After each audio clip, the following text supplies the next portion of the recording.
ભાવિક sir આપના recommendations જાણી લઈએ.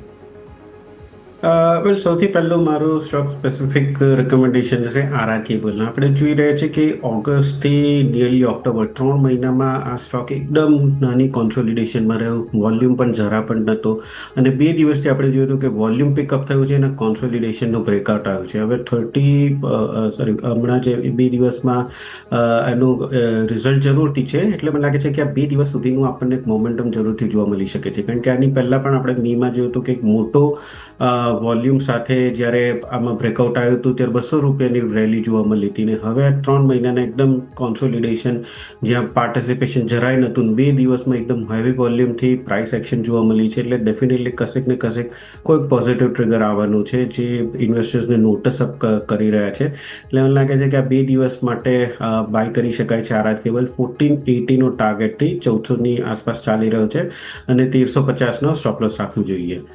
સેકન્ડ મારો ટોપિક રહેશે ભારત ફોર્જ.